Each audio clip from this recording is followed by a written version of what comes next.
Merhaba sevgili izleyenler. Diyalog Medya Grubu Genel Yayın Yönetmeni Sayın Reşat Akar'la birlikte Gündem Özel programında haftanın son iş gününde sizlerle birlikteyiz. Evet, bugünün konuları yeni maaşlar belirlendi. Devletten sonra özel sektörde de ödemeler yapılacak. Net 8.600 lira denildi. Ancak asgari ücretin vergi muafiyeti konusunda herhangi bir karar alınmış değil. Dolayısıyla belirsizlikler var. Bu konuyu ele alacağız. Ayrıca eski bakanlardan Mali Müşavir Derviş Kemal Deniz'le de telefon bağlantımız olacak. İkinci konumuzsa hayırlısıyla devlet piyangosu yeniden basılıp satışa çıkarıldı. Eskiler toplanıyor. İlginç detaylar var, yine kısaca değineceğiz.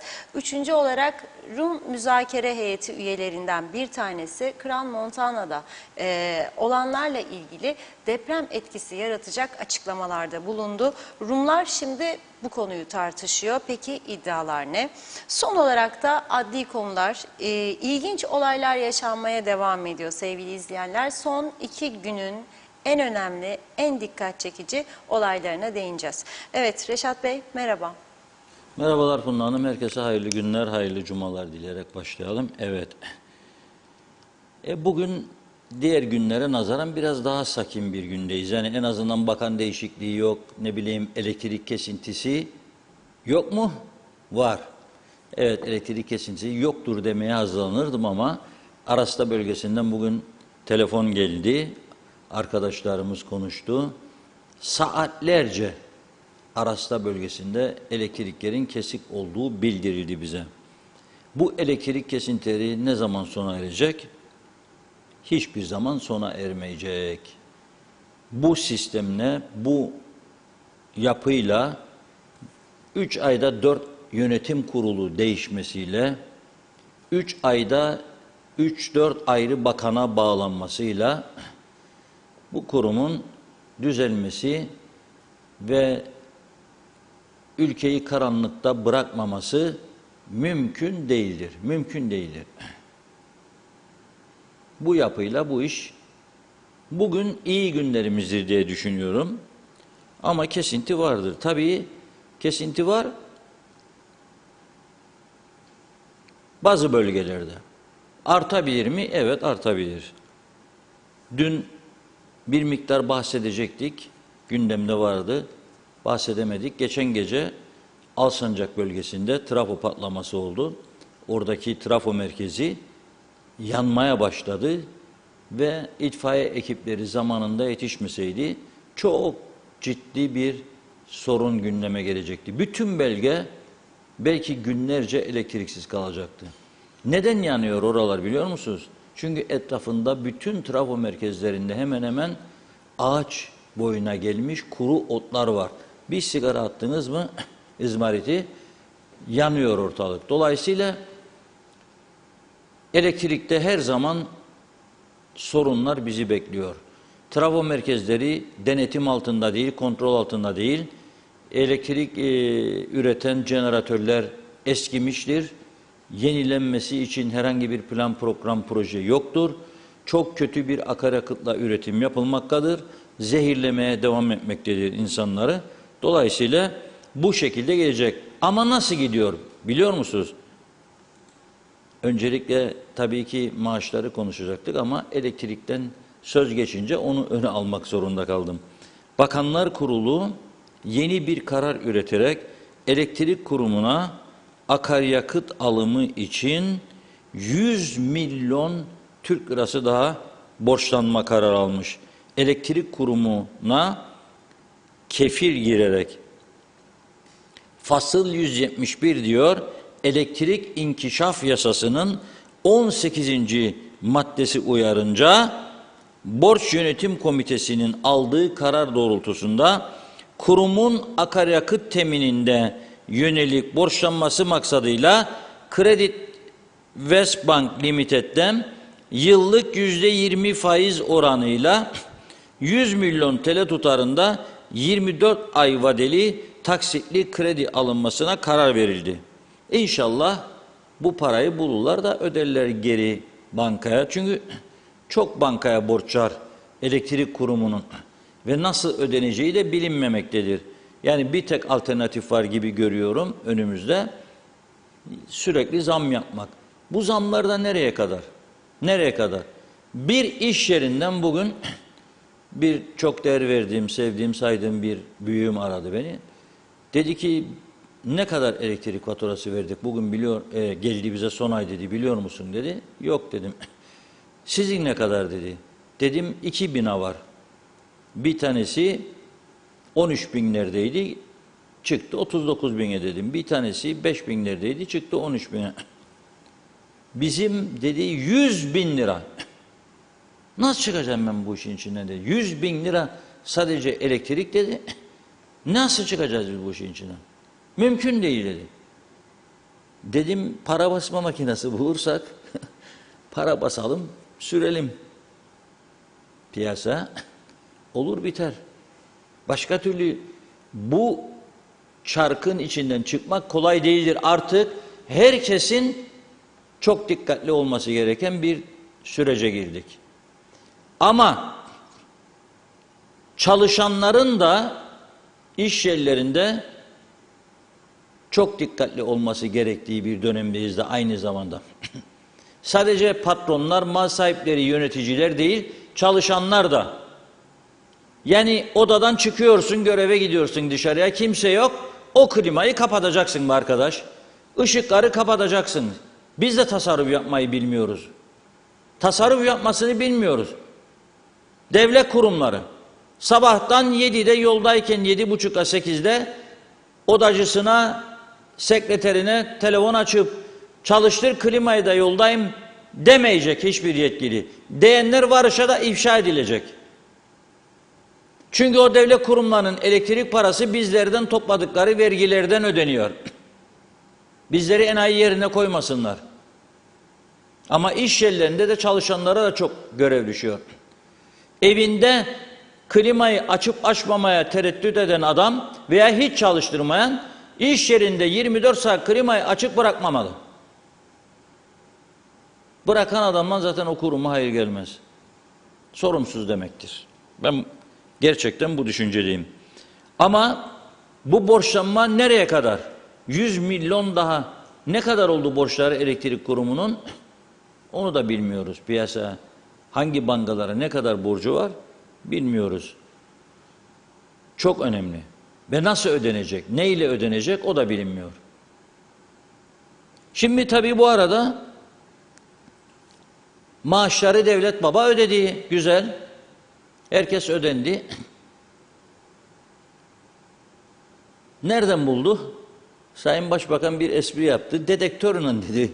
Aradım buldum dedi. Parayı çıkardım dedi. Tamam, bir yerden bulundu bu para. Mutlaka borçlanıldı. Başka çaresi yok. Çünkü kesintisiz nasıl ödeniyor? Şimdi sıra geldi özel sektöre. Pazartesi 1 Ağustos. Resmi tatil ama özel çalışır. 1 Ağustos veya 2 Ağustos'da ödeyecek. Nasıl çıkacak içinden küçük işletmeler? Devlet hiçbir katkı plan ve programı sunmadı bu insanlara. Bir anda aradaki farkı nasıl ödeyecek? Bir de şu var.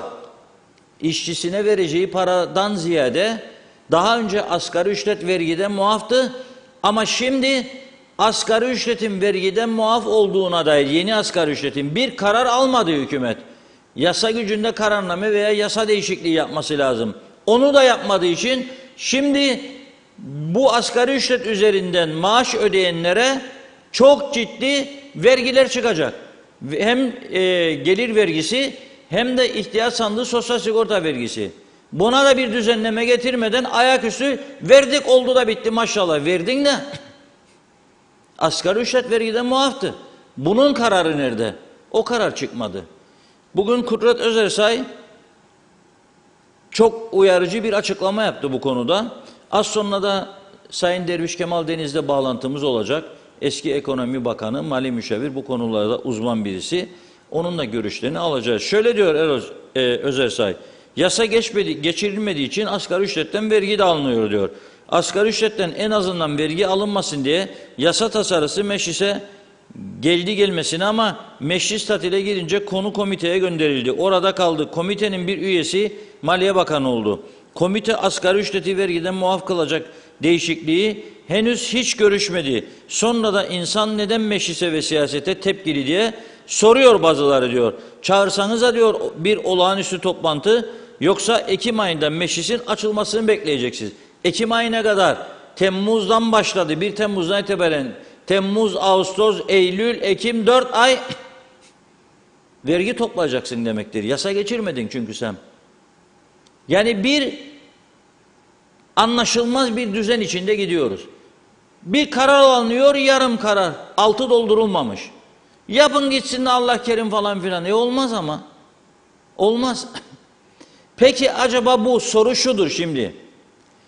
Birçok işletmeyi şimdi kayıt dışı işçi çalıştırmaya zorlamayacak mı? Soru budur. Bu soruya yanıt vermelidir birisi. Bu birçok işletmeyi yasa dışı işçi çalıştırmaya itmeyecek mi? Çünkü vergi yatırımlar üzerine bindiği zaman 8.600'ün geldi 11.000'e. Ödeyebilecek yer var, ödeyemeyecek yer var. Ödeyebilecek yerden ne yapacak? Halkın sırtına yükleyecek o aradaki farkı. O açıdan son derece önemlidir. Hazır mı Deriş Bey?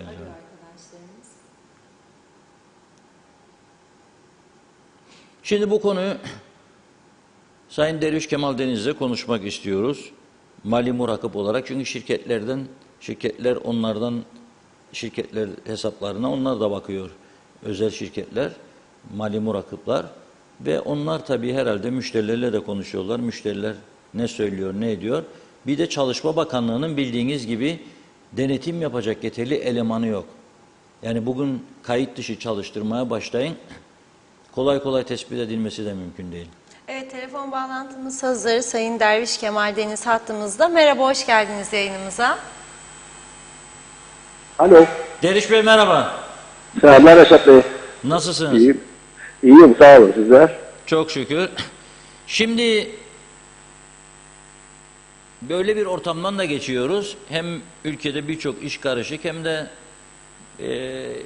birazcık eleştiri hatta uyarı geldi mi ondan da rahatsızlık duyuyorlar bazı arkadaşlar. Fakat Evet. bunları da konuşmalıyız. Şimdi hükümet buluşturdu, zamlı maaşları ödediği. Fakat özel sektörün durumu, bu vergiden muaf olduğuna dair asgari ücret yasası geçmedi bunun. Şimdi şirketlere ve çalışanlara nasıl bir yük gelecek? Bu konuda siz ne düşünüyorsunuz? Şimdi biliyorsunuz yani daha önce yani yılbaşında asgari ücret yayınlanırken ve açıklanırken asgari ücrete göre bir muafiyet de belirlendi Maliye Bakanlığı tarafından ve ona göre de işte asgari ücrete de herhangi bir vergi alınmaması ve kesilmemesiyle ilgili bir karar çıktı. Şimdi bu Temmuz başına kadar uygulanan sistemdi ama Temmuz ayından itibaren bu artış madem ki karara bağlandı ve asgari ücret belirli bir rakama çıkarıldı. Bu rakamın çıkarılan rakam yıl başında belirlenen o muafiyet miktarının üstünde kaldığından dolayı bütün işletmelerin asgari ücret bile ödeseler personellerinden kesinti yapmaları ve bu kesintiyi de vergi olarak Maliye Bakanlığı'na yatırmaları gerekir. Şimdi tabii bu baktığınızda tamam kesilsin ve yatırılsın işte net rakam verilecek zaten personele denilebilir ama birçoğu da biliyor ki bunu ödeyen sonunda işletmelerdir. Yani işletmeler dönüp personelinden kesip bunu ödüyor ve ödeyeceği için de bu da bir maliyet unsuru olarak ortaya çıkıyor. Yani biri işte 8.600 net maaş aldığında bir kişi 8.600 olarak düşünmemesi lazım. İhtiyaç sandığıdır, sosyal sigortadır, vergidir, bunları da düşündüğümüzde bir ortalama 8.600 üzerinde baktığınızda ortalama %50 bir şeyi var, bir maliyeti var bir personelin. Yani 8.600 lira net maaş alan bir personel için ödenen miktar 12.000, 13.000 TL'ye geliyor. Yani kimse işte 8.600 ödüyorlar filan diye düşünmesin. Yani bu rakam 13.000 rakamlara geliyor. Şimdi böyle bir durumda olduğunda işletmelerin bu maliyeti göze alarak vasıf demeyeceğim ama en azından kayıtlı işçi çalıştırma konusunda ciddi sıkıntıları oldu demektir. Bu nedenle bunu açıklarken hemen arkasından hükümetin bir karar alıp bu asgari ücretin ve vergiden muaf olacağı bir karara hemen meclisten işte komitelerden geçirip bunu bir karara bağlaması gerekir. Ve bu konuda da ciddi vakit kaybedilmeden bir şey yapılması lazım. Zaten bir huzursuzluk var. Artıştan dolayı işletmelerde zaten önünü görememe durumu var ekonomide birçok işletmenin. Bunun da yarattığı bir krizle beraber bir sıkıntı ortaya çıkıyor. Onun için biraz önce siz de bahsettiniz. Yani hakikaten bu komitelerde görüşülmemesi ve bunun ertelenmesi 4 ay daha bu ülkede işletmelerin daha da maliyetli bir duruma gelmesini sağlayacak. Şimdi baktığınız zaman aslında işletmelere bir rahatlama getirmişti. Geçen yıldan itibaren devlet. O da sosyal sigorta işveren katkılarla yaptığı yarı yarıya indirim hakkıyla. Şimdi bununla ilgili devam etmesiyle ilgili de bir henüz bilgi gelmedi. Ümit ederim Ağustos'un sonunda bitiyor zaten o süre. Ağustos sonunda da bu uzatılsın çünkü birçok işletmeyi rahatlatıyor bu konu. Evet. Ondan dolayı buyurun devam edin. yani bu dönem içerisinde, bu belirsizlik içerisinde, bu maliyetlerle ben birçok işletmenin bayağı sıktığı zamanlar yaşayacağını görüyorum. Zaten şunu da söylemem gerekiyor. Yani ben konuyu fazla dağıtmadan bunu da edeyim. Bunu siz de işte sık sık dile getiriyorsunuz, duyuyorsunuz, etrafta söyleniyor. Yurt dışından aldığımız haberlerden yani dünyada bilhassa gelişmiş ülkelerin bu Ekim-Kasım ayından ve ortasına kadar 2023'ün bir duraklama dönemine girebileceğiyle ilgili ciddi söylemler var. Evet. Bu konuda da bizde henüz daha buna bir hazırlıkla bahsediyorlar, ilgili bir şey görmüyoruz. Doğru. Bütün dünya kanalları önümüzdeki günlerde beklenen resesyona dikkat çekiyorlar. Ekonomik durağanlık, enflasyon da yükselişler. Bunu tartışıyorlar. Tabii bizim gündemimizde böyle bir şey yok. Yani böyle bizim sorsanız diyecekler paramız mı var da biz kendi kendimize mi karar veririz? Şudur budur.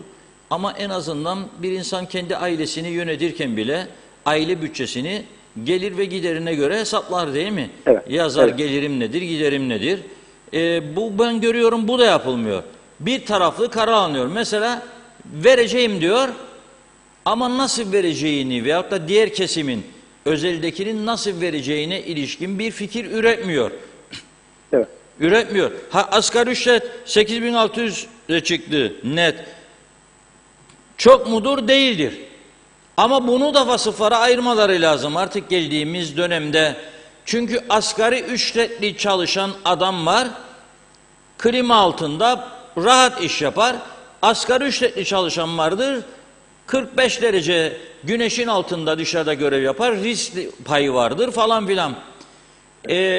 Bunda da bir ayrım yok ama ayrıca bir de şu vardır dediğiniz gibi bunun üstüne ekleneceklerle bu rakam 13.000'e çıktığında o zaman bunu fiyatlara üretici sektörüyse yansıtma şansı vardır veya ithalatçısıysa. Ama küçük imalathaneler ne bileyim küçük esnaf ayakkabı tamiratçısıdır, terzidir, kuafördür. Yanında 5 tane çırak vardır. Ne yapacak? Saçların fiyatlarını artıracak. Kuaför zaten insanlar ödemekte zorlanıyor. Ben görüyorum bazı bayanlar saçları ağarmaya başlıyor. Ne oldu saçların ağarmaya başlar diyorum. Matem mi var? Yok para yoktur Reşat Bey saçları boyayayım diyen. Bayanlarla karşılaşıyorum ben. Evet. Şimdi bu konuda bir olaya biraz daha geniş açıdan bakarsak yani orada 13.000'den bahsediyoruz ve birçok işletme için bilhassa küçük esnaf için 13.000 TL'lik bir maliyet bayağı büyük bir rakamdır.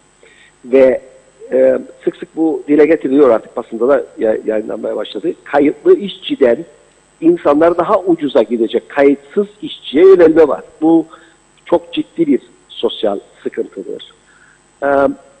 Bu konuda bir tarafta devlet yüklenirken vergileri alayım diye çünkü ihtiyacı var.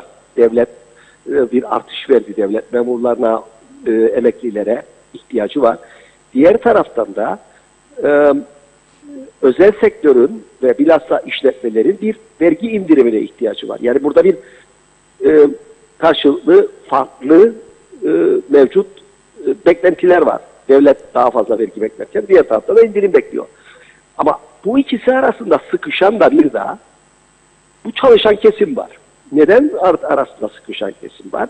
Biraz önce de bahsettiğiniz gibi işte bilhassa küçük esnafa daha fazla bir maliyet getireceği için bilhassa sosyal sigortalar, ihtiyat sandığı bilmem nelerle beraber ne olacak? Bu sefer sırf ayakta kalmak için kayıtsız işçiye ödenecek ve işsiz kalma durumunda kalacak. O zaman üçüncü bir ayağı var bu işin. Bu da bu istihdamın devamı ve kayıtlı işçinin korunması açısından devletin bir kaynak paketiyle desteklerini artırması gerekir özel sektöre. Bu da birçok yerlerde yapılıyor. Zaten bunun esasında yapılmasının arkasında yatan esas sebep ki bu şey sırasında Avrupa Birliği'nde bu çok oldu. Covid'in yaygın olduğu dönemde ve hala daha da devam eden küçük küçük şeyleri var, kırıntıları var. O da işletmelerin dayanıklılığının yani resilience dediğimiz dayanıklılığının korunmasıdır. Neden resilience'in korunması önemlidir? Çünkü bütün işletmelere ihtiyacınız var sizin. O işletmeleri, bilhassa küçük işletmelere daha çok ihtiyacınız var. Çünkü bir bakıma sosyal bir ahenkin başlıca taşlarından bir tanesidir. Onu korumak açısından işte yardım paketleridir, atıyorum krediler ödenmesidir gibi bir yılın çıktı biliyorsunuz yani Güney Kıbrıs'a 1,5 milyar euro civarında bir katkı yapıldı bu işletmelerin sırf ayakta kalmasıyla ilgili. Bizde öyle bir şey olmadı. Şimdi böyle bir şeyiniz yoksa sizin bu konuda kaynağa ulaşma açısından çok ciddi bir şekilde işte bu işletmelerin 13.000 TL'ye çıkmasıyla ilgili kayıtlı işçiyi korumasıyla ilgili ne kadar daha katkı yapabiliriz işletmelere? Sırf korusunlar bizim yerel iş gücünü ve kayıtlı kalsın, işine devam etsin, kayıt sistemi devam ettirmek açısından. Hem ikincisi vergi indirimi sağlayıp işletmelerin güçlenmesini sağlaması açısından. Bir de üçüncüsü bu memlekette son zamanlarda fark ettiğimiz bir şey daha var. Kayıt dışına yönelmiş ekonomi bir canlılık yaratıyor. O canlılık yaratan ekonomi vergi olarak dönmüyor devlet kasasına. Ve ne oluyor? İşte etrafta belirli bir para dönüyor. İşte arabalar satın alınıyor, evler satın alınıyor, onlar yapılıyor, bunlar yapılıyor ama bir canlılık görünüyor. Ama bunun suni olduğunu ve bir müddet sonra bu suni canlılığın bir durağanlığıyla karşılaşması halinde devletin vergi toplamayla ilgili herhangi bir şey yapmaması halinde bunun büyük bir yıkıma da ve durgunluğa sebep olacağını da iyi fark etmek lazım bu aşamada. Çünkü yarın öbür gün bu dönem paranın başka yerlerde olacak ekonomik kriz dolayısıyla azalması halinde Kuzey Kıbrıs Türk Cumhuriyeti'nin kayıt dışındaki para dönmesi de duracağından devlet zaten gelirleri azalmıştır. Kayıt dışında da insanların alacağı para da azaldığı için iyice çökme başlayacak. Bu sefer işletmeler hiç para toplayamamış olacaklar böyle şey içerisinde. Onun için bugün ülkede işte bir canlılık var, arabalar gidiyor, çalışıyor, o ev inşaatlar yapılıyor, arabalar satın alınıyor, onlar yapılıyor gibi bir hareketlilik olsa dahi 2-3 ay sonrasında bunun bir durgunluğa dönmesi halinde neler yapılacağı ile ilgili çok ciddi, bugünden başlayarak ciddi planlama yapılması lazım ve kaynağa erişim sağlanması lazım. Türkiye Cumhuriyeti birinci derecede bunda yapılacak olan bir şeydir ama ben Türkiye Cumhuriyeti'ne kısıtlı kalınmaması, Avrupa Birliği'nin de bu konuda hangi kaynak girişimleri varsa da oturulup konuşulması gerektiği inancındayım. Bu konuda ben hükümetten bunu beklerim. Evet, Avrupa Birliği'nden doğru dürüst kaynak talebi de olmadığını görüyoruz. Doğru dürüst proje üretip kaynak talep eden bir icraat yok. Bırakın Avrupa Birliği'nin Türkiye'den de doğru dürüst proje sunup kaynak talebinin olmadığını görüyoruz. Yani ciddi bir şey yok. Her şey oluruna bırakılmış gibi. Allah ne verdiyse onu inşallah amin mamin falan diyerek herhalde bilmiyorum. Bu şekilde nasıl gidecek? Bu gemi bilmiyorum. Yani yüzdürülebilir durumda olabilir mi? Biraz zor gibi gelir. Siz nasıl görürsünüz?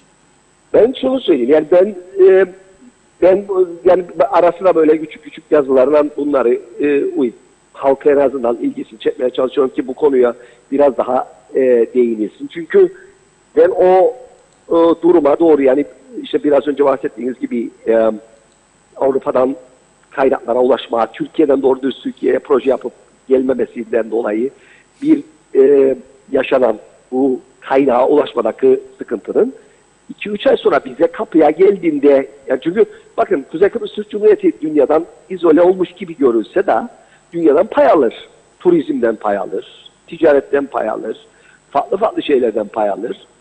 Onlarda olacak bir durgunluk otomatikman Kuzey Kıbrıs Türk Cumhuriyeti etkileyeceği. Ortada çünkü onlar durunca bizimkiler de durmuş olacak.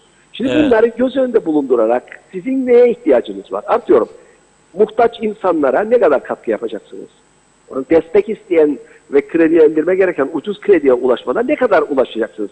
Bu gibi şeylere ne kadar bir proje yapılıp ortaya çıkması lazım. Ve hatta bu gidilirse bence hep biz yardım diyerek gideriz ve yan gelip yatırız. Bence ciddi hükümet olayı, yaparsınız projeyi, zaman bunu vadelendirirsiniz ve dersiniz ki 3 sene sonra ben bu duruma geleceğim ve 3 sene sonra da geri ödeyeceğim ben bunu deyip her finansman kuruluşlar dünyada ulaşmaya çalışırsınız. Evet. Yani bu önemli bir şeydir ve bence bunun yapılmasıyla ilgili ciddi hükümetlere ulaşması lazım ama ben bu konuda göremiyorum. Çok İçtihat göremiyorsunuz veya hareketlilik. Hareketlilik göremiyorum ve Evet. hükümetin hareketlenmesi lazım bu konuda diye devamında vurgulamaya çalıştım. Evet. Çok teşekkür ediyoruz Derviş Bey. Güzel önerileriniz, düşünceleriniz için sağ olun. Sağ olun siz de. İyi günler. Evet, güzel düşünce, hareket, plan, proje görmek mümkün değil ya Kuzey Kıbrıs'ta. Enteresan bir durum var, bakınız. Dün KKTC hükümetinin 10 bakanından bir tanesi dedi ki, akaryakıda 1 lira litresine bugün zam yapılması lazım, yapılmazsa pazartesi dedi, karar metni dedi, maliyeye gönderilmiştir. Oradan mesaj veriyor Maliye Bakanı, top sendedir bak söyledim ha topu sana attığımı. Ya karar al diyor 1 lira yükselt ya pazartesi diyor 2 lira yapmak zorunda kalacaksın diyor. Ve onun açıklamasından saatler sonra akaryakıda 1 lira zam geldiydi geleceğiydi hala daha da ben anlamış değilim. Geldi mi gelmedi mi? Tam netleşmiş değil.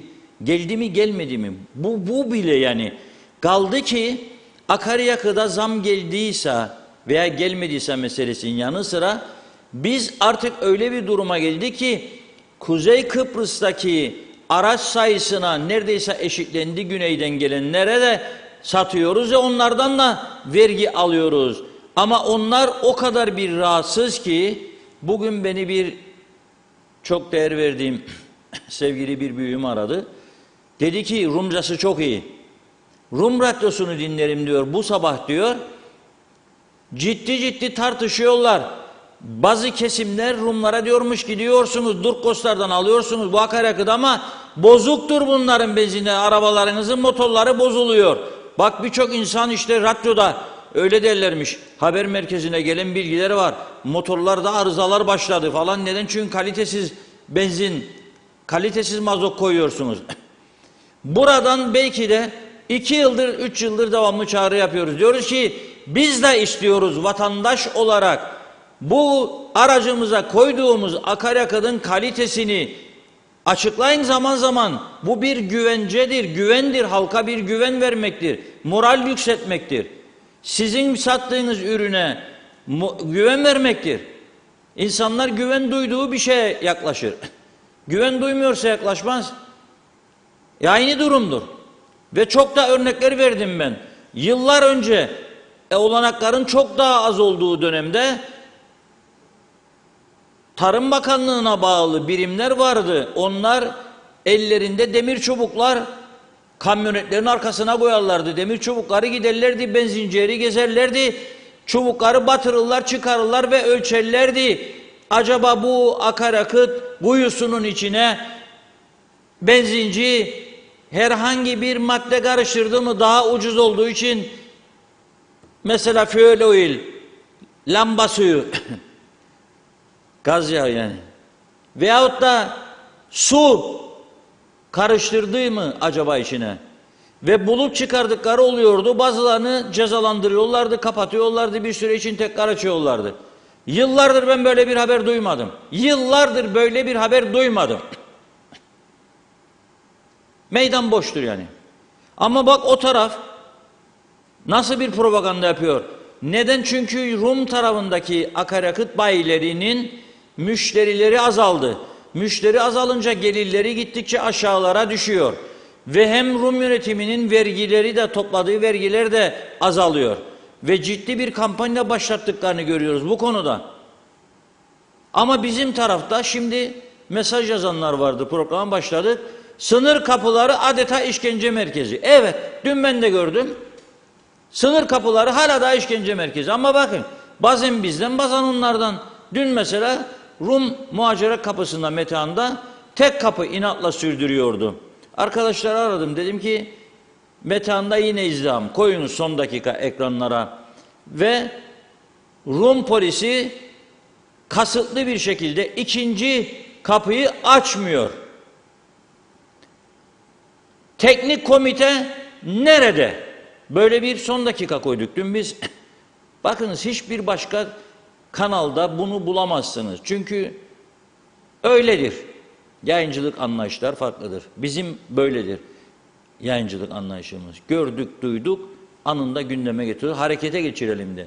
Hakikaten şimdi bu ülkeyi yöneten insanların bu kadar çok uyarılarımıza rağmen ve kendi vatandaşlarımızın da bu kadar eziyet çekiyor olmasına rağmen ve devletimizin bu kadar ve esnafımızın bu kadar çok gelir sağlamasına rağmen bu kapılardan hala da bu kapılarla ilgili harekete geçmemeleri ne demektir?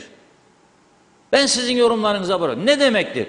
Ve bizim teknik komiteden her gün bir arkadaşı, ben yönetsem bu ülkeyi, her gün bir arkadaşı bir başka bölgede sınır kapılarına yollarım. Araba devletten, benzin devletten. Git kardeşim orada, gözünle gör. Eğer baktın gördün ki Rum tarafıdır bu işi bozan, aç telefonu karşı tarafa, orada senin komite üyeleri arkadaşlarına, Rumlara, de ki sizi çağırıyorum Beyarmudu kapısına, sizi çağırıyorum Derince kapısına, sizi çağırıyorum Metehan'a, geliniz benim gibi görünüz. Hani bizim görevimiz iki toplum arasında ilişkileri geliştirmek, hani güven yaratıcı önlemler, hani yeşilat tüzüğü falan filan, gelin görünüz. Hadi birbirimize yardımcı olalım, bu kapıları atlatalım, ama bunu diyebilmek için yüzümüzün olması lazım. Nedir o? Bizim polis sayımızı artırıp mevcut polisin kapasitesini güçlendirmemiz lazım sınır kapılarına. Bir, iki, muhaceret işlemlerini hızlandırmamız lazım. Hızlandırmamız lazım. Hiç olmazsa vatandaşlara göstersin kimlik kartını elektronik ekrana ve geçsin. Tık tık tık tık tık tık geçsin. Hem o muhaceret memuru da devamlı bilgisayarın başında yaz babam yaz, yaz babam yaz. Eve gittiklerinde ikişer masa üstlerler bence, omuzlar, kollar. Nasıl bu insanlar uyur ya? Kolay mı? Bütün gün yazıyor, bütün gün. Yazıyor. Bütün gün. Nasıl? Ya biraz uyanalım.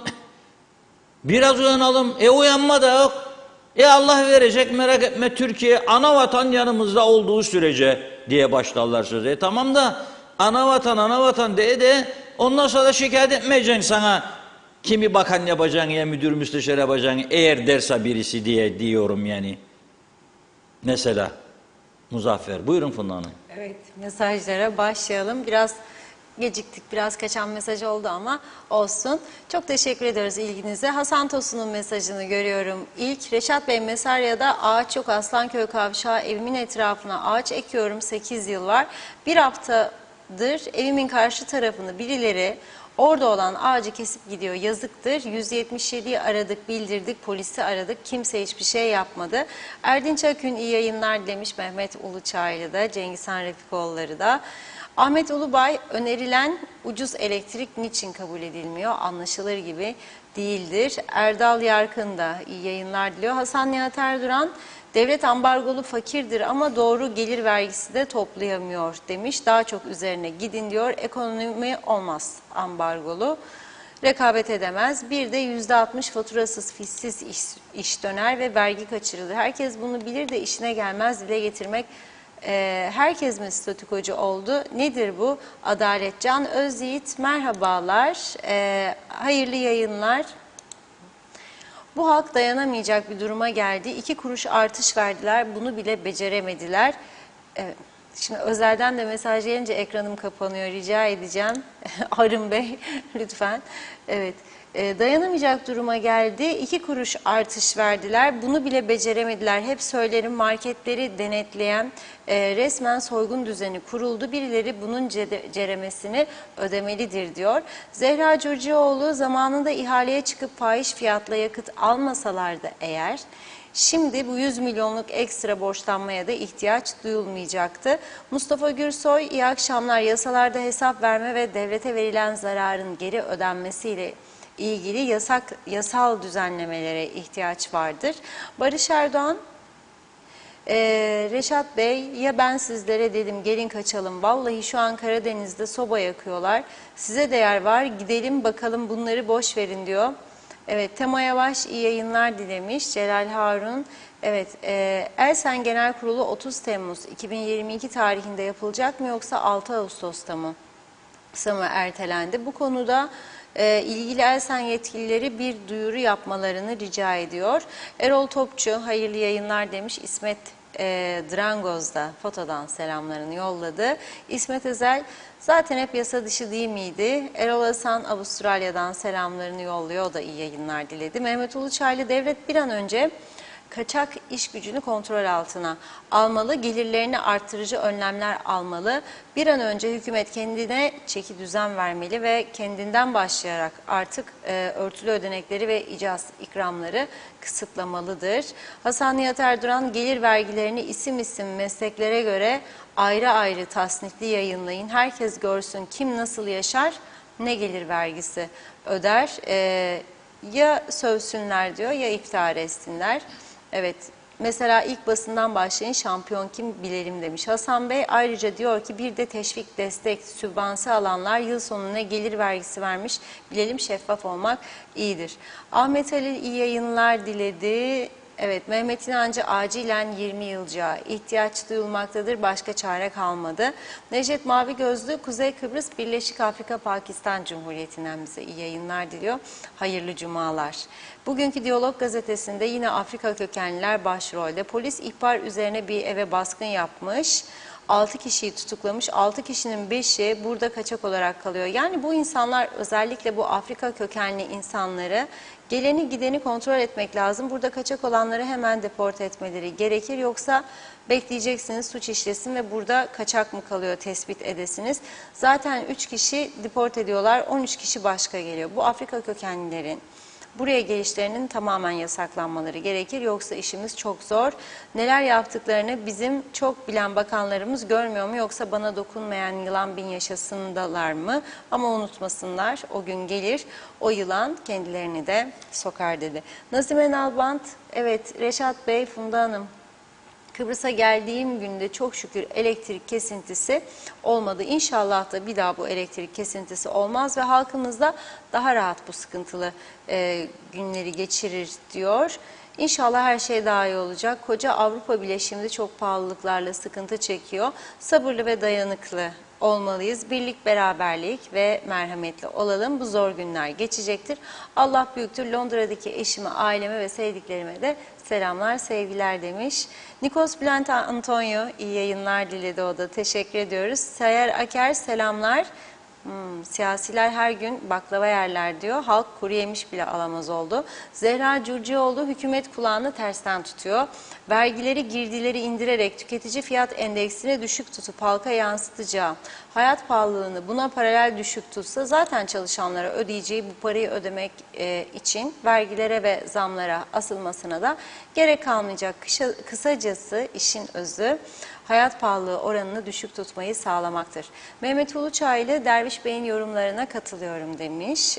Ama ev alma ve araba alma hareketliliğinin geliri ve satın alanlarda araştırılmalı, nereden buldun sorulmalı diyor. Bülent Lider Mehmet Küçük, büyük bir marketin ön tarafına aracımla park etmiştim. Orta yaşlı bir kadın, küçük çocuk hızlıca araca yanaştı. Allah senden razı olsun beyefendi diye bana seslendi. Geçen sene de aynı yerde yeni moda dilencilere birçok kez rastlamıştım. Belediye ve önemli yetkililer bu konuda hiçbir şey yapmamaktadır. Ülkenin geldiği son durum artık içler acısı durumda olmuştur dedi. Mehmet Uçaner, Çok merak ederim bir gün her şey güzel olacak mı diyor. Ercan Ercanlar, Sayın Akar siyasete girme zamanı gelmiştir, arkanızdayız yazmış. Mehmet İnancı, Kuzey Kıbrıs'ta eziyet diz boyu. Gelecek kaygılı ve karanlık Sayın Akar. Enver Taşer, ancak ve ancak işçiye güçleri yetiyor. Baskın yaparak kaçak işçileri tespit edip çalışana, çalıştırana ceza kesmek varken, kayıtsız kiralık evlerin kayıt altına almak varken, vergi kaçıranların peşine düşmek varken diyor. Hükümet edenler asgari ücretlinin maaşının vergi altında 250 ila 398 lira keserek açığı kapatmaya çalışıyor.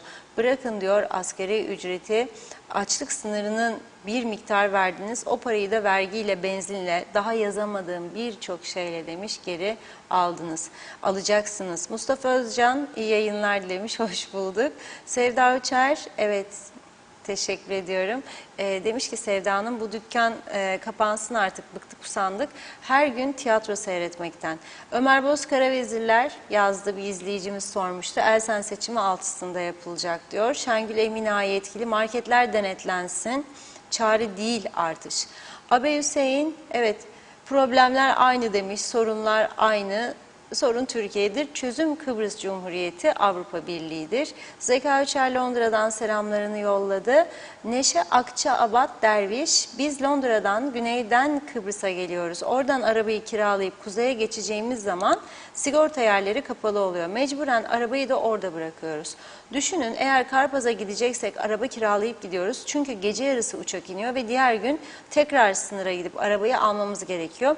Bizi perişan ediyorlar. Lütfen bu sorundan da bahseder misiniz demiş. Son bir iki mesaj var, okuyayım, ara verelim. Salih Gündoğuş, küçük esnafın bir bir kapanmasını göreceğiz. Sigorta ve ihtiyaç sandığı yatırımlarındaki primler sabit kalamaz mı eğer bir çözüm üretilmezse dedi. Çünkü küçük esnaf bitecek. Mustafa Özcan, yazılarını severek okuduğum bir profesör yazmış. Uğrunda savaşıp kavga ettiğiniz politikacıların bir hiç olduğunu anlayacaksınız. O savaşların kazananı olmayacak, kaybedense siz olacaksınız diyor. Evet, Arın Taşarkan'ın mesajı var. İlkini okuyayım, ikincisi sonra. Türkiye Cumhuriyeti halkının ve Kuzey Kıbrıs halkımızın 1970, 1980, 90, 2000'li yılların pop, rock, senfonik rock, müzik, romantik yoruma sahip İlhan İrem vefatına çok üzüldüm. Ailesine ve tüm hayranlarına başsağlığı dilerim diyor Arın Bey. Evet. Necdet Mavi Gözlü'yü de okuyup ara verelim. Bir şey öğrenmek istiyorum. Murat Ulu Bey'in mesajı. Bilginiz var mı? Cemile yardımıyla sosyal yardım alanlara önümüzdeki hafta artış var denildi. Özürlü maaşı alanlar artış alamayacak mı diye soruyor izleyicimiz. Evet, devam edeceğiz. Reşat Bey buyurun. Devam ediniz. Yol Evet, açık. aslında var da. Akşama kadar. Evet, çok teşekkür ediyoruz. Tabii Cemile yardımı alanlar, engelliler, onlar da soruyorlar. Biz hak etmiyor muyuz artışı? Tabii ki hak ediyorsunuz. Hatta öncelikle hak ediyorsunuz. Ama maalesef bizim ülkemizde bunlar oluyor. Unutmuş olacaklar diye düşünüyorum. Yoksa bunu ihmal etmemeleri lazımdı. İnşallah buradan mesaj verdik ve bugün de veriyoruz. Fark ederler bu yanlışı ve süratle artışlarını verirler engellilere de, diğer yoksulluk maaşı alanlara da. Bunu yapmak zorundadır. Gelelim sosyal sigorta ihtiyaç sandığı vergilerine. Eskisi gibi tutulsaydı olmaz mıydı ki işletmeler çok sıkıntı çekmesin? Evet, zaten yapılması gereken oydu. Ama kaynak yaratamayan hükümet esas bu artışı bu kadar büyük yapmasının sebebi sigorta gelirlerini ve ihtiyaç sandığı gelirlerini artırıp da borçlanmadan emekli maaşlarını ödeyebilme kurnazlığıdır akıllarınca. Öyle dediler. Biz de fikir ürettik, bak artıyor, primler de artacak, o zaman bitti bu, tamam biz. Yok, öyle olmayacak. Söylüyorum, Eylül sonunu bekleyin lütfen. Eylül sonunu bekleyin. Ve açıklayın. Ne kadar arttı, ne kadar azaldı. Açıklayın, ben bekliyorum. Merak ediyorum. Eylül sonu gelsin, konuşalım. Ben şu anda duyuyorum son 2-3 gündür. felaket şekilde işçi durdurmaları var. Var. Murakıplardan dinliyorum. Ve murakıplara yeni alınacak işçiler, ihtiyacı olanlar bile kayıt yaptırmayacaklarını söylüyorlar. Yakalarsa beni yakalasın. Nerede? Nerede yakalayacak? Kendisi zaten diyor ki benim diyor yeterli elemanım yok diyor, denetleyeyim diyor. Kaçak iş gücünü. Ben adres veriyorum. Sanayi diyorum. Yakın. Yürüyerek 20 dakikada Çalışma Bakanlığı sigortadan gelebilir Lefkoşa. Yoktur ama öyle bir şey. Yoktur. Herkes rahattır. 1,5 elveda meyhaneci eve. Tamamdır. Hele bugün bakın. 1,5 eve. Çok sıcak havalar. Cumartesi hafta sonu tatili. Pazar hafta sonu tatili. Pazartesi 1 Ağustos. Nedir 1 Ağustos? Gençlere soruyoruz. En sıcak gündür diyorlar. Bu sene gene soracağız, merak etmeyin. 1 Ağustos günü yolda yürüyen gençlere soracak arkadaşlarımız. Nedir 1 Ağustos? Niçin tatildir? Onu bilmiyoruz ama aynen Mevlid Kandili gibi dünyada Mevlid Kandili'nin tatil olduğu tek ülke KKTC'dir. Ne sağcısı ne solcusu bunu kaldırmadı arkadaş. Çünkü tatile dokunmak demek oy kaybıdır diye düşünüyorlar. İşte bu düşüncelerin birikiminin sonucudur bugün geldiğimiz nokta.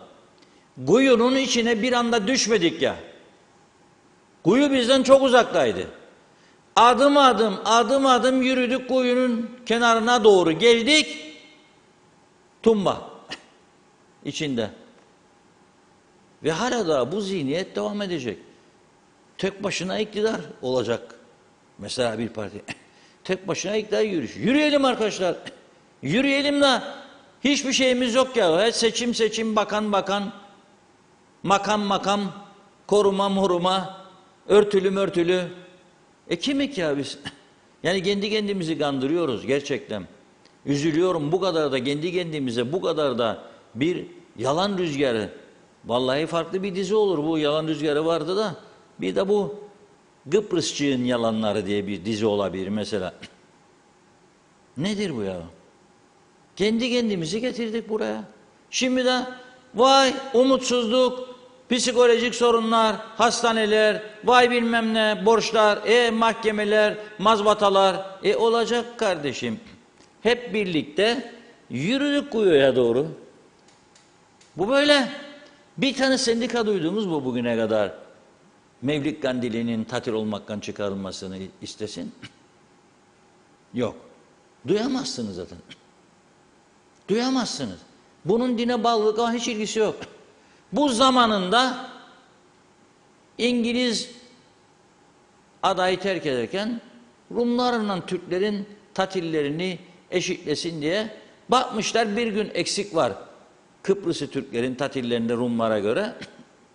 Ne olsun? Mevlid Kandili dedi o zamanki önde gelenler. Öyle dediler. Ama hala bugün böyle devam ediyor. Arkasından biz o tatillere neler ekledik? Kıbrıs Cumhuriyeti bitti, 74 Barış Harekatı, ayrıldık, iki eşit egemen olduk. Türkiye'nin bütün bayramları tatil mi bizde de? 30 Ağustos, Zafer Bayramı, evet. 29 Ekim, Cumhuriyet Bayramı, evet. 23 Nisan, evet. Bizde ek sıralar. Ne var? Ne var ek sıralar? 20 Temmuz var, 15 Kasım var, 1 Ağustos var, 1 Mayıs var. De ver babam ver babam ver. Çalışmadan kazanalım. Nasıl kazanacaksın çalışmadan? Üretim yoksa nasıl? Tarlada izi olmayanın demişler, harmanda izi olmaz. Ama ben kamuda çalışanlar çok alır az alır değilim, o dertte değilim. Ama bir düzene girmesi gerektiğini zaten kamuda çalışanlar da biliyor. Bu iş bir düzene girmelidir. Bir daha bundan kurtulmak lazım. Bakınız, dünyanın hiçbir yerinde yoktur. Ama zaman zaman bizim kurumda da olur ha bu. Gelir bana arkadaşlar derim, nerede bu arkadaş? Bir yakın arkadaşı hastaneye yatmış da onu ziyarete gitti. İş saati. İşten sonra gitsin. Yok. Devlette. Aman benim bir arkadaş hasta oldu. Annemin karnı ağrır, doktora götüreceğim. Kocan götürsün. Kocam özel sektördedir diyor. Ona izin vermez patron. Ama bu tarafta devlet patron. Tabii canım. Zaten müdür müsteşar da gider oyunla beraber. Olmaz. Annenin karnı ağrır diye izin alma hakkında olmaması lazım. O onun problemidir, annenin. Ya da işten sonra. Hele bak bu kadar bolluk var, yaz mesaisi. Ya ne kadar bonkör bir devletimiz var ya. Mayıs ayında üşüdük be arkadaşlar. Bunlar yaz mesaisi başlattı Mayıs ayında. Bu bonkörlüktür. Belli ki bilmediğimiz bir kaynak var, akıyor, para akıyor devamlı. Bu kadar olamaz. Bu kadar olamaz. Ya bizde bir ekonomik kriz havasını gördük mü ya? Ekonomik kriz havasını sadece vatandaşlar hisseder. Bakkala gittiğinde hisseder adam. Ama devlet kademesinde biz bir ekonomik kriz havası hissettik mi bugüne kadar? Borçlanır öder adam işte. Ama bunun dışında bas bas bağırıyoruz burada aylardır yıllardır. Bir tasarruf tedbiri ya, bir adım atın. Yok. Bir adım atın ya, yok. Hiçbir konuda. Kaldırın örtülüleri dedik, dokunamadılar. Birbirlerini idare ederler. Vazgeçin dedik bu gösterişten, makam arabaları falan filan, bir süre kendi arabalarınızdan gidin gelin dedik. Yok daha fazla. Koruması olmayanlara da koruma. Nasıl? Nedir bu? Kimi taklit ediyoruz yani? Olmaz. Kimi taklit ediyoruz? Karşımızdaki bizden daha zengindir. Daha varlıklıdır. Tanınmış devlettir. AB üyesidir. Ama onlarda kamuda resmi hizmet aracı yoktur belirli kurumların dışında. Polis, itfaiye, orman dairesi falan onun dışında yoktur. Çok tıva anlattım buradan. Yoktur. Göreve gönderiliyorsa görevlendirme anında aracının, şahsi aracının göreve gidecek adamın benzin kilometresi yazılır. Döndükten sonra da kilometresine bakılır ve belirli devletin belirlediği bir ödeme şeyi vardır orada. Mesela 7 kilometre gitti döndü, 7 kilometre ne tutar hesaplanır, ay sonu yazılır, ödenir kendisine. Ama ben kendi şahsi arabamı kullandım da lastiklerim aşındı. Bizde olsa ne diyecekler biliyor musun? Ne ben mecburum kendi arabama gideyim ya. Bana gitmem. Tamam. O zaman tumba müstahaktır. Tumba. Tumba nedir? Devrilmek demektir. Tumba. Baş aşağı. Gittik. Daha neyi bekliyoruz yani? Neyi? Allah'tan umut kesilmez. Kesilmez tabii. İnşallah maşallah düzelecek. Bakın tekneciklerin de bir fotoğraf geldi. Devam ediyormuş kara dumanlar. Ama yazık o bölgedeki insanlar alıştırıldı bu kokulara, kara dumanlara, zehirlere. Yazık oldu ya. Şimdi geldi. Taze çıktı fırından sıcak sıcak. Düşünün siz. O kadar güzel yerlerdir bu teknecik santralın olduğu Alagadi sahilleri, oraları. Kaplumbağa cennetidir ya orası bir normalde eskiden. Bu cenneti biz cehenneme çevirdik. Ve inat ve ısrarla devam diyoruz. Devam. Yaşatacak diyorlar. Gidin geriye doğru bütün seçimlere 20 yıl bakınız. Her seçim öncesinde bütün partilerin manifestolarında ne vardır? Elektrik kurumu özerkleştirilecek. Öğrendik ne olduğunu, özerkleşme ne demektir? Yarı devlet, yarı özel. Hangi ülkeden aldınız bunu kopya ediyorsunuz? Biz TRNC forever, o TRNC'nin kendi kuralcıklarıdır bunlar. Birbirlerine konuşurlar. Habeder pazarda nedir sorunu elektrik kurumunun? Tahsilat sorunu varmış. Özele verelim, özel toplasın paraları, versin bize, biz değilim. Yani yakıt alalım falan filan. İhalesiz. Ya da jeneratör alalım ihalesiz. Ya da parça değiştirelim. Bakım onarım sözleşmesi imzalayalım ihalesiz. Yok arkadaş. Yani bu, evet bu üstün bir zekadır. Herkes bunu başaramaz tabii. Evet, herkes bunu başaramaz. Çok üstün zeka olması lazım. Ama biz başardık. Onun için diyorum, en yüksek ödüle layık bir toplum olduk. En üst düzeyde ödülü hak ediyoruz biz. Kıbrıs Türkleri olarak diyeyim. Veyahut da Forever TRNC olarak. Bayraklar dediği bir izleyicimiz, milli piyango biletleri, devlet piyangolarında ters basılıyor. Bayraklı çıkıyor ya, ben o bayrakları şimdi arkadaşlara atacağım. İzleyiciler kararını versin, ne kadar terstir, ne kadar değildir, ama şimdi gidiyor. Ben elimdeki piyangodan başlayacağım. Onlar ben konuşurken bunu da fırına salacaklar şimdi. Çıkacak fırından, ekrana gelecek biraz sonra. Rejideki arkadaşlara gönderdim. Şimdi dün gece bizim editörümüz Adem Uslu Gonyalı arkadaşımız da uzun zamandan sonra bir baş başa bir yemek yiyip sohbetler ettik. İş konusu ağırlıklı olarak. Piyangocu geldi oraya. Bize mesleğimizi hatırlattı aslında piyangocunun gelmesi. Devlet piyangosu dedi. Aa dedim ben. Getir be usta. Çıktı mı yenisi dedim. Çıktı dediler. Yenisi buymuş. Eski fotoğrafa çok benzer ama bu bizim mücahitlermiş elimde. Tabii bu baskı, ben bunu aslında baktığımda böyle, bu dedim pilet değildir ya, olamaz. Çünkü bir sayfanın olduğu gibi tamamını fotoğraf tutmaz be arkadaşlar piyango biletlerinde. Yoktur benzeri yeryüzünde. Neyse, ayrı bir sorun. Yazılar okunmaz. Gözlüğü taktım. Gözlük zaten uzak içindir. O da şey. Yakın olduğunda gözlük istemem. Gözlüğü çıkartamam. Ne zaman çekeceğim? Bakarım adam der. Der adam. Okuyamadın değil dedi. Okuyamadım dedim. Ben de okuyamadım dedi ama söylediler bana. Dediler bana. Ne? 18 Ağustos dediler. Tamam. Burada bir şey yazar. Bu nedir? Nazif Hanım'a da gösterdim bugün. Bak be Nazif Hanım, ne yazar burada dedim. Gözlüklerimi de Kaymra Şahbeli. Gözlüklerden bile okumakta zorlandı. Yakınlaştıran gözlük koydu. Ne olduğu yani. Şans çıkana kadar devam edermiş diye bir şey yazıyormuş burada. 1 milyonu okuyabildim sadece. 1 milyonun altında bir yazı var. Onu da okuyamadım. Tam biletin altında 18 Ağustos hiç okunmaz. Hemen hemen. Ek diyor solda. Hiç okunmaz. Siyahın üstüne siyah. Nasıl yaptıysa. Sağda bir imza var. Hüseyin diyor Cahidoğlu, okuyabildim. Üstü bir şey yazar.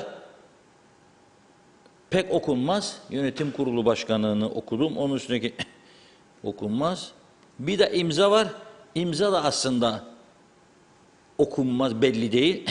Tam olarak net bir şey yok. Tavsiye ediyorum. Eğer bu işi devlet yapamaz bence yani. Bu fiyaskodur. Yani devlet olarak fiyaskodur. Bunda ısrar etmesi bir devletin piyangoculuk yapacak diye tamamen fiyaskodur.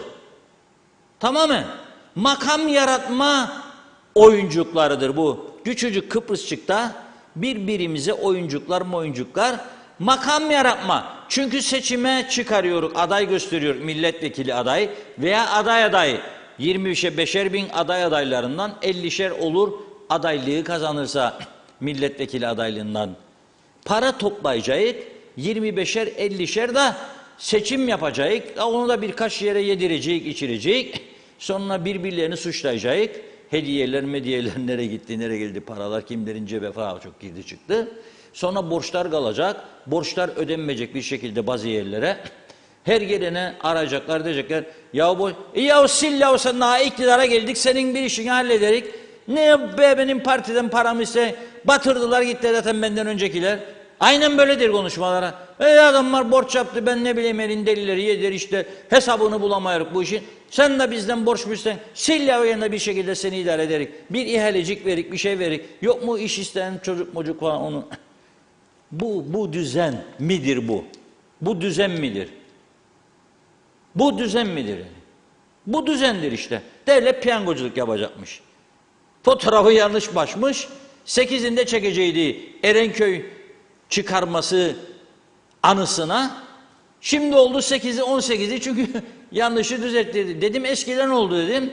Piyangocu dedi eskiyi verirler. Ha bak dedi 4-5 kişi verir dedi. Verir eskiyi alır yeniyi dedi. Kabul ederik dedi. Para vermeden. 40 lira. 40 lira, Türk lirası piyango bileti 1 milyon ikramiye. Ya bu işi özelleştirin. Bak para kazanırsınız çok. Akıllı adamlara verin bu işi. Akıllı bir şirket alsın. Hesabını kitabını yapın. Şu anda kaç para kazanırsınız siz yılda bundan? Yapın hesabını.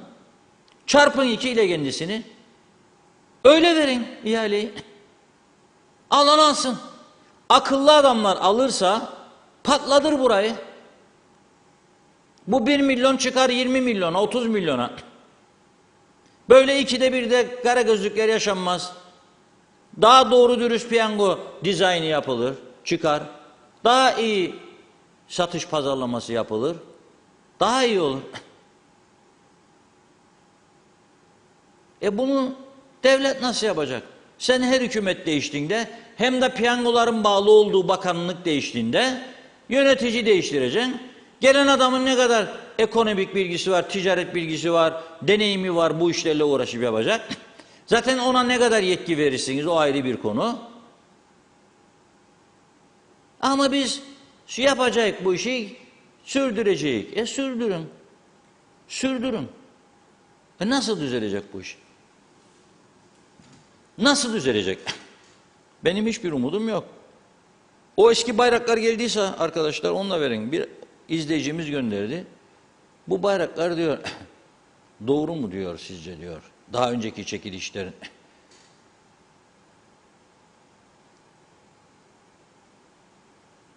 Uzmanlar incelesin. Doğru mu değil mi? Doğru mu değil? Ama hiç olmasa orada yazılar okunur vaziyettedir. Beyazın üstüne siyah. Zemin bizde öyledir. Mesela Diyalog Gazetesi'nin manşeti üst başlık siyahın üstüne beyazdır. Logo kırmızının üstüne beyazdır. Onun rengi dışarı atsın diyedir. Aşağıda lacivertin üstüne beyazdır. Atsın diye. Kırmızının üstüne beyazdır. Zemin siyah, üstüne baskı siyah olmaz. Ama devlet babadır. Bu olur isterse. Olduruyor da. Satıldığı kadar satılsın. Yok. Gelirleri artırmanın çok yolu var. Onu da bilmiyorlar. Onu da bilmiyorlar. Ama göreve geldikleri zaman herkes en iyisini bildiğini tahmin eder. En yakın arkadaşlarına bile bir şey sorma, danışma ihtiyacı hissetmez. Çünkü der ki beni bakan bakmayın yaptıklarına göre en iyisini ben bilirim demektir. Çok kimdir de ben ondan fikir alacağım der. Halbuki dünya çapında ünlü iş adamları var bu ülkede yaşayan. Hiçbir konuda bilgi istemezler ama onlardan. En iyisini bizimkiler bilir. O dünya çapında ün yaptı. Trilyonlarla oynadı ve oynuyor. Yok ama ben bilirim. Beni halkım seçti ya diyor halkım seçti. Tek başına iktidar yürüyüşü. Çok hoşuma gitti bu laf. Ölene kadar da unutmayacağım. Tek başına iktidar yürüyüşü. Ne güzel bir lafıydı bu ya. Devam edelim arkadaşlar. Devam edelim.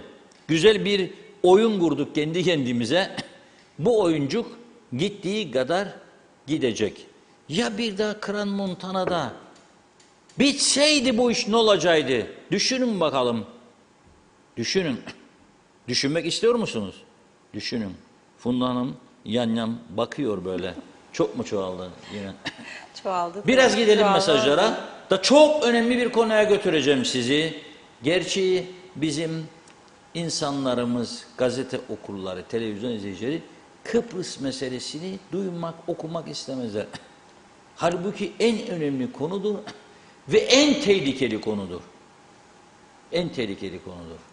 Evet buyurun. Evet hızlıca başlıyorum. O zaman Necdet Mavi Gözlü bugün en fazla araba alan kesim Afrika kökenli insanlardır. Bunlara parayı nereden buldun ve aldın diye sorgulamaları gerekir. Biz her yıl vergi dairesine hesap veriyoruz. İbrahim Sönmez TL kazanıp dövizle borçlanan tek ülke dedi. Evet, Ferdiye Caymaz, marketlerin denetlenmesi şart. Neden hiç denetleme yok? Erol Tamer Güçer, evet asgari ücret diyor. Günay Şeherli, gerçeği göremediğimiz süreçte bu ülkede hep konuşacağımız bu durumu bizler yarattık. Bizler eleştiriyoruz çünkü düştüğümüz durum ortada. Suçlular ak kaşıkmış gibi izleri hala kirli siyaset yönetiyorlar. Adeta birbirimizle savaşıyoruz. Kim kazanacak belli değil, durumumuz bu. Orhan İsmailoğlu, yani memleket darmaduman demiş. Özelde 5'e kadar olur mu diyor. Oy kaybederler Sayın Akar. Natalya Dede iyi yayınlar diledi. Halil Ertem, biz engelli olarak hakkımızı istiyoruz. Bizi de düşünsünler demiş. Evet. Orhan İsmailoğlu Dallas olur dizi diyor. Mehmet Uluçaylı, klimada oturmak varken memur nasıl çıksın sıcak havada denetime? İsten terlesinler, ne güzel klimacıkta oturmak varken ne gerek var denetime? Nazime Nalbant, sizleri çok özledim. İnşallah sizleri sık sık görürüm bugünden sonra. Ne yazık ki olmuyor sizsiz demiş. Tiryakisi olduk. Habersiz kimse de kalmasın. Gerek yurt içinde yurt dışında, inşallah iyi olacak her şey. Bir de asgari ücreti yükseltmişler. Tamam ama çok az verdiniz. Hayat pahalılığı çok yüksek. İsterseniz rahat halk geçinsin. Her şeyi düşürün ne olur lütfen. İyi hafta sonu dilerim diyor Nazime Hanım. Gürdal Selen Güçlü, iyi yayınlar. Memleketin sorunu bitmiyor. Kaçıncıdır altyapı yapmaya çalışıyorlar. Evimin önü 10 gündür kazı işleri. Bu makineler sabah 7.30'da başlıyor. Her taraf toz toprak. Arabaları 3 mahalle öteye park ediyoruz. Bir rezilliktir. Gitmek de yaşamak da bize haram oldu. Mausa'da yol kalmadı. Arabalar yakında pert olur demiş Gürdal Bey. Özaş Oğuz, bir tarihte Mevlid Kandili'ni tatilden çıkarmak için meclise gelmişti. O zaman Sayın Zorlu Tör'e karşı çıkmıştı. Yunus Zengin, bu ülkede gerçek kamu reformu ve özel sektörün cazibesini arttırmadıktan sonra kim ne derse desin bu ülke kalkınamaz. İyi yayınlar. Hacer Kılıçoğlu, devlet çalışanlarına senenin yarısı tatil, ballı böreği özel sektörün üstünden bolca yerler. Doğan Faryalı, hiç merak etmesinler, herkes bir gün sorunlarından kurtulmuş olacak. Gözünü açıp kapayana kadar diyor, farkında bile olmayacak. İş içinde iş, bilmece gibi oldu sanki. Anlayan anlamayana anlatsın, sevaptır. Orhan Durgun, Tenten ürünlerine boykot yazdı. Caner Sakallılar, evet hep söylediklerine katılıyorum Reşat Bey. Yapan soran yok.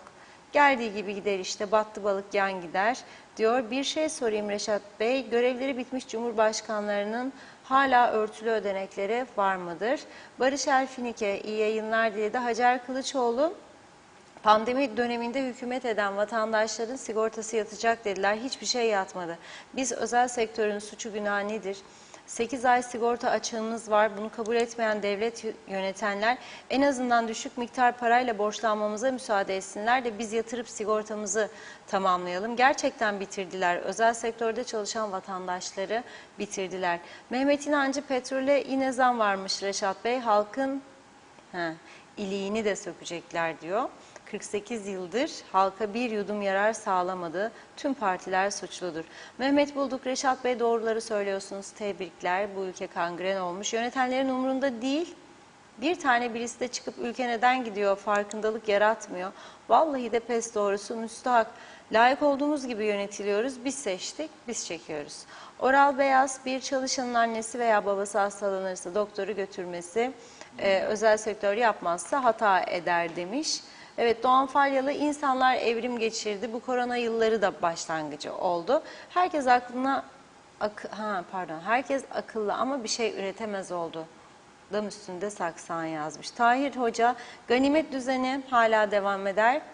Dingilistan Cumhuriyeti'nde diyor. Mehmet Uluçaylı, piyango biletlerinin üzerindeki askerlerin miğferleri hayvandandır. Bu da bizim askerimizde olmayan bir miğfer türü. Araştırma yapmadan basım yapıyorlar. Acele işe şeytan karışıyor demiş. Mehmet Uçaner, eski biletlere talep var Rum tarafından yazdı.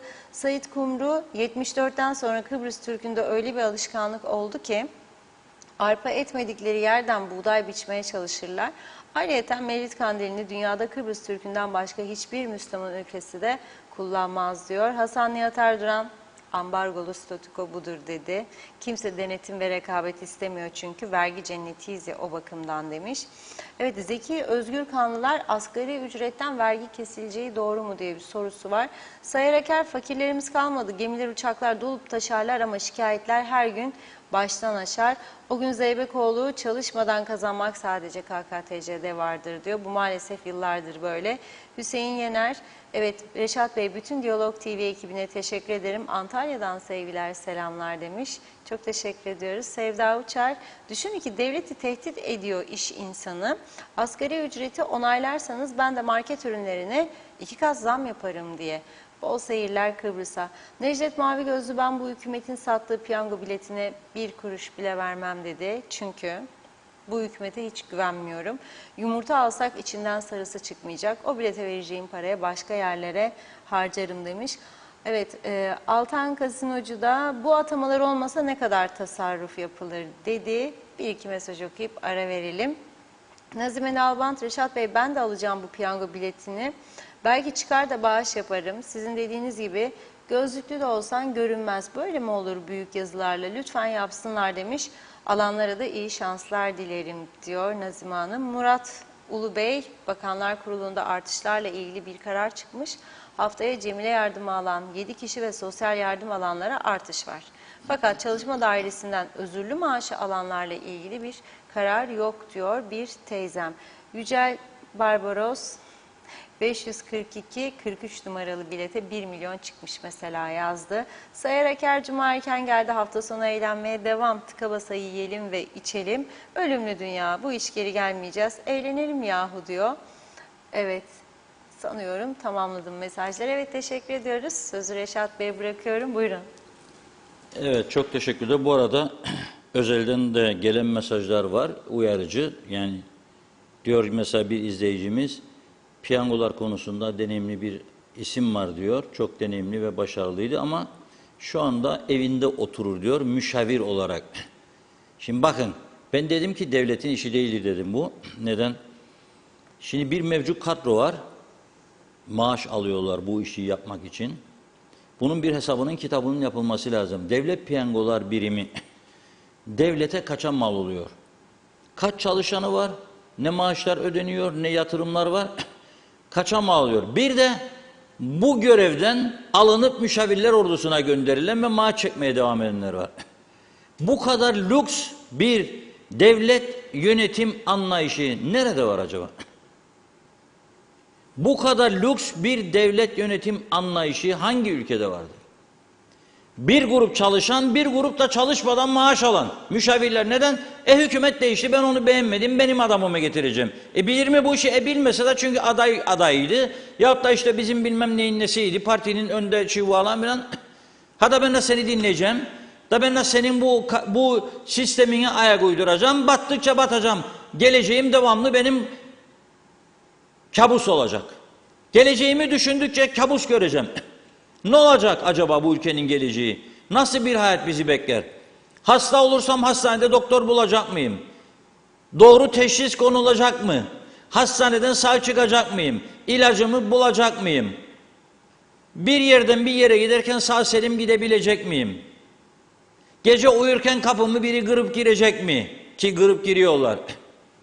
Çocuğu gönderirken arkadaşlarıyla eğlenceye beyazın içine girecek mi, girmeyecek mi? Dağıtıyorlar bolca. Hadi bir dene derler. Bunu herkes bilir. Yok mu bir çaresi bunun? Bunların vardır tabii ki. Da sen devam edeceksin bu şekilde. İstediğin gibi fotoğraf koyacaksın, basacaksın, bendeydi, bende değildi. O aldıydı, o gittiydi, başkası geldiydi. Böyle... Yok be kardeşim, olmaz böyle bir şey. Olmaz. Ha tabii devlet piyangosunu özelleştirsen de basacaksın fotoğrafı tabii ki devletin önemli bir biriminin onayından geçecek. Öyle yoktur kendi başına karar vermek. Tabii ki. Ama o birim özel yaratılmış birim olmasına gerek yok. Mesela Bakanlar Kurulu onaylasın. Her çekilişte girecek fotoğrafın ne olduğunu. Ne var? Ne işleri var zaten arkadaşlar? Veya mecliste bir komite onaylasın. Bu kadarını da beceremiyorsak yazıklar olsun bize. Ha siz istediğiniz gibi siyasi oyunlarla devlet yöneteceksiniz, piyangoculuk yapacaksınız. Yapamazsınız. Olmadı, olmayacak da. Olmadı, olmayacak da. Yazık oldu gerçekten. Yazık oldu geçen yıllara. Bir de vardır, yazık oldu yarınlara. Nedir o? Evet, dün kaybettik. Bugün de toprağa verileceğini biliyoruz. Gençlik yıllarından itibaren böyle aşk şarkılarında, duygulu parçalarda herkesin gözbebeği olmuş bir sanatçıydı. İlhan İrem. Onu rahmetle anıyoruz ve unutulmaz şarkılarından bir tanesini birlikte dinliyoruz.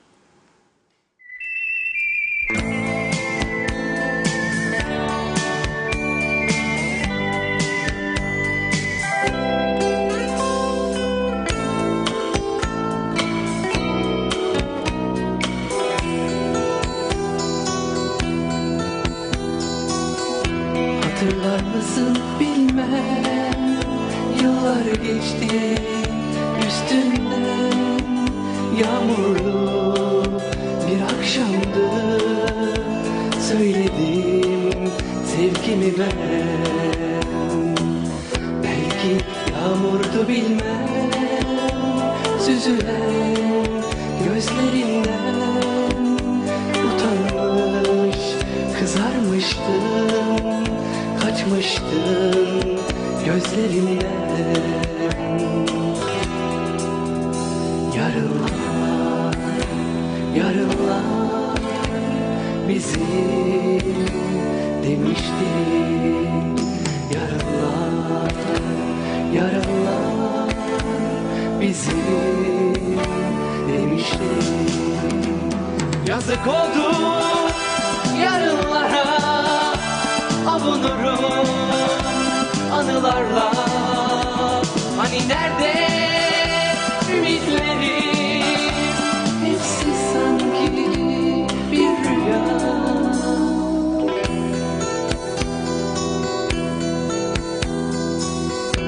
Hani biz bir bütündük, su ile toprak gibi döküldük, dile düştük, bir solmuş yaprak gibi. Tanrı'dan dileğim bu, sevenler, sevilenler, yarını bekleyenler olmasın bizim gibi. Yarınlar, yarınlar bizim demişti. Yarınlar, yarınlar bizim demişti. Yazık oldu yarınlara, avunurum anılarla. Hani nerede ümitlerim, hepsi sanki bir rüya.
Evet, Allah'tan rahmet diliyoruz. Tabii bu şarkıyı seçerken bakıyoruz. Lisansı var mı yok mu, telifli mi değil mi? Bu seçtiğimizin telifi yok, lisanslı değildi diye gördük. Arkadaşlarımız teknik ekip de kontrol etti. Onlar da bize öyle söyledi ama Facebook hemen atıyor. Demek ki Facebook'ta telif meselesi var. Bilmediğimiz, bakın bizde kaç kişi kontrol etti bunu? 3-4 tane bu işi bilen arkadaş. Yoktur dediler bana, ben de verin dedim. Ama varmış. Facebook hemen bizi ne yaptı? Attı. Yayından attı bizi, Facebook yayından. Onun için bizi şu anda Facebook'tan izleyemeyenlerden özür diliyoruz. Bizim elimizde olan bir şey değil bu iş. Maalesef oluyor bu, Facebook bunu yapıyor. Ama eğer lisans olsaydı alt üzerinden izliyor. Onlar izleyebilsin bizi diye biz telifli şarkı koymuyoruz. Özenle seçiyoruz. Bunu da seçtik İlhan İrem'in anısına. Ama bakınız bizi attı Facebook. O yüzden programın da zaten sonuna gelmiştik. Yeniden bağlanır mı bilmiyorum arkadaşlar. Bakar şimdi yeniden denesinler, bağlanırsa bağlanır. Bağlanmazsa galiba 2 gün ya 3 günlük bir yasağı vardır. O da zaten tatile geliyor. Kurtarırız paçayı. Şimdi her gün konuştuğumuz konu, konuşmaya da devam edeceğiz. Ama ilk polisin bir açıklaması var. Onu aktarmak istiyorum sizlere. Lefkoşa'da sakin 21 yaşındaki Enes Uçar nereye uçtu acaba? 26 Temmuz'da saat 23.30 sıralarında evinden ayrılmış, bir daha geri dönmemiş. Görenlerin, duyanların insaniyet namına polise haber vermeleri rica olunur. 26 Temmuz'dan beri kayıp, 23.30'da çıktı, bir daha dönmedi. 31 yaşındaki Rıdvan Harbi 27 Temmuz'da Alayköy'de çalıştığı iş yerinden ayrıldı, bir daha geri dönmedi. Görenlerin, duyanların insaniyet namına polise bilgi vermeni rica ediyoruz. Gazi Mausa'da sakin 21 yaşındaki Mehmet Ali Boztaş 23 Temmuz'da evinden ayrıldı. 7 gün geçti aradan, dikkat edin. Hala daha geri dönmedi. 3 tane kayıp şahıslar, ikisi 21 yaşında. Nereye gitti bu gençler? Nerededirler? Bakınız ülkede ne kadar çok önemli değişimler oluyor. Çok önemli değişimler oluyor. Bunlar gerçekten son derece önemli olaylardır. Onun için aktarıyoruz. Ve daha başka, hani bazıları diyor ya, polisimiz diyor, bazıları polisimizmişmiş, yeterliymiş de nedenmiş biz polis istiyoruz daha falan diye bize takılanlar var. Bu arada tekrar bağlandık Facebook'a. Bilginiz olsun. Polis hangi birine bahşedecek onu söyleyin bana bakayım. Üzgün anası, babası, yeğeni, kardeşi, patronu arıyor. Diyor ki bizim çocuk 23'ünden beri kayıp, 21 yaşında. Biri diyor 27'sinden beri kayıp. Polis uğraşacak, bunları bulmaya çalışacak. Polis sonra karakolda misafir ediyor. Dikkat edin. En ağır suçlarda bile mahkeme artık tutuklu yargılanma veremiyor kolay kolay. Çünkü cezaevi patlamış durumdadır. Yer yok. Koğuşlar patladı. Yeterli personel yok. Gardiyan yok. Bakamıyorlar. Kontrol elden gitmek üzeredir. Ne yapıyor bu da mahkemeler? Diyor ki kefaletinden serbest bıraktım. Artık 2 yıl sonra mı 3 yıl sonra mı ağır suç işleyen bir adam kefaletinden serbest kalsa da bir yolunu bulduğu anda kaçmayacak mı? Bir yolunu bulduğu anda kaçmayacak mı? Nitekim 10 tane iPhone Pro 13'ü silah zoruyla, yani ayağına kurşun sıkarak kendisine götüren satıcı temsilcisinin ayağına kurşun sıkarak 10 tane iPhone 13 Pro alan şahıs nitekim bir şekilde güneye kaçırıldığı bugün ortaya çıkmış. Ona yardım edenler olmuş. Koydular kendisini, gönderdiler güne. Bu kefaletine serbest ne içindir? Adam 2 paket çips çaldı ya. Yahut da hurdalıktan, adı üstüne hurdalık gitti. 5-10 tane demir çaldı. Onları tabii ki kefaletine serbest bırakın. Ama ağır suç yapamıyorlar bunun. Nitekim şu anda karakolda yabancı uyruklu 3 kişi varmış. Karakolda gözaltında. Arkadaşlar demiş biz bunlara yemek getirdik. Ne getirdiniz? Dürüm. Dürüm. Polis de dürümleri alıyor içeriye. Sonra şüpheleniyor. Diyor ki bu içeridekiler yabancı uyruklu, genelde suçlarda uyuşturucu nitelikli. Bir kontrol edeyim bu dürümü diyor. Kontrol ediyor, içinden uyuşturuculu hap çıkıyor. Nasıl durumlara düştü memleket? Kendi insanlarımızla baş edemiyoruz. Bir de bu kadar yabancı, çoğu kaçak, kayıt dışı çalışıyorlar. Ama çalışmanın müfettişleri sanayi bölgesini bile bulamıyorlar. Nerededir bu sanayi bölgesi organize? Baf kasabasındadır. O çok uzaktır orası. Gidemeyik. Gitmeyin. Cezalarda da ilginç bir durum var. Söyleyeyim. Eskimiş çürümüş yasalarını değiştirmediği için meclis, cezalarda da çok ciddi bir durum var. Gene yabancı uyruklu. 268 gram sentetik kannabinoid diyor. 273 gram da Hint keneviri. İngiltere'de olsaydı güneş yüzü görmezdi veya bir Avrupa. Güneş yüzü. Kaç ay sonra çıkacak bilir misiniz? 26 ay sonra. İyi halde davranırsa saygılı gardiyanlara, hoş geldiniz amirim falan, kavga çıkarmaz, bir şey çıkarmaz. Her sene 3 ayda bağışıklığı var. 2 senede gitti mi 6 ay. Geri kalan 2 aydan da gittim bir 10 gün. Neyse 6 ay düşün. 26 düştü 20'ye. 20 ay sonra çıkar. Şimdi ben size sorarım. Burası cennet değil de nedir? Bize cehennem hayatı yaşattıklarından şikayet ediyoruz.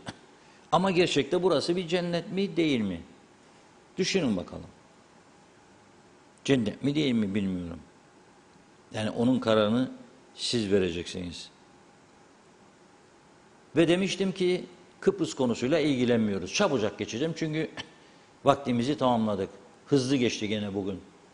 Dün Rum basınında çok önemli bir haber vardı.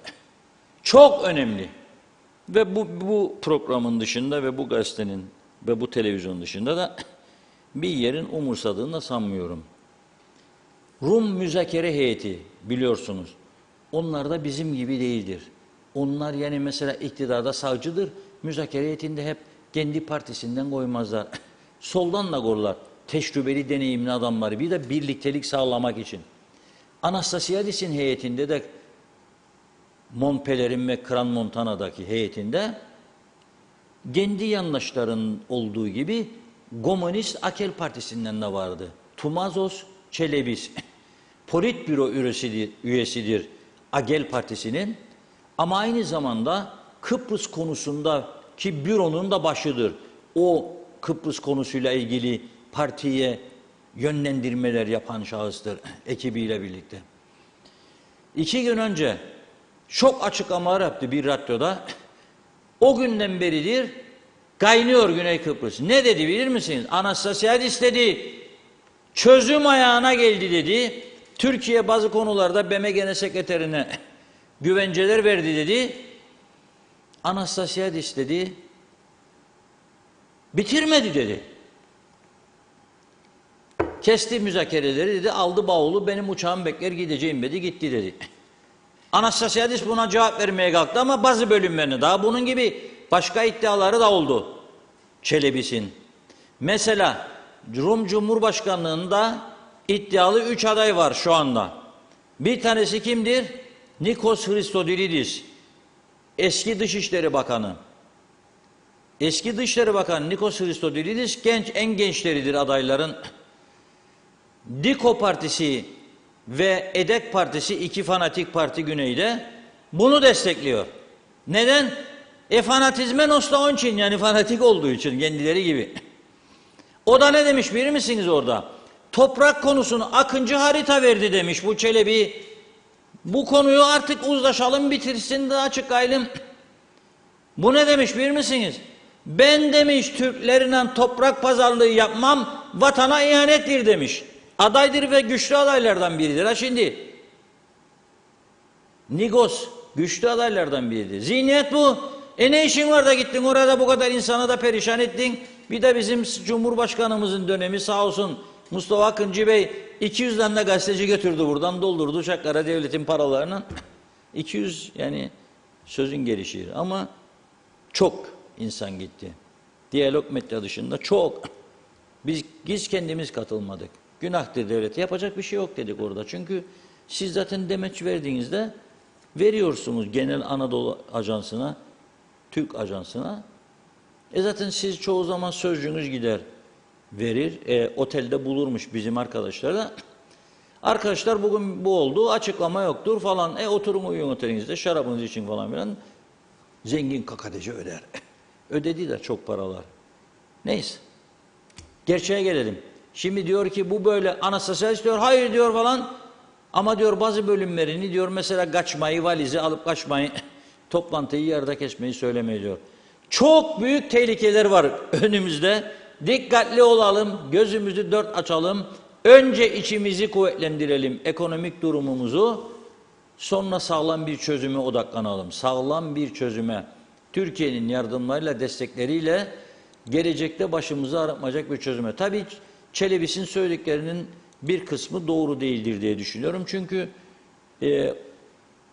Sayın Mevlüt Çavuşoğlu, Türkiye Dışişleri Bakanı bir süre önce Kıbrıs'a geldiğinde sohbet toplantısında garantörlük konusunda garantörlüğün kalkmasını bekleyen daha çok bekler diye bir söz etmişti.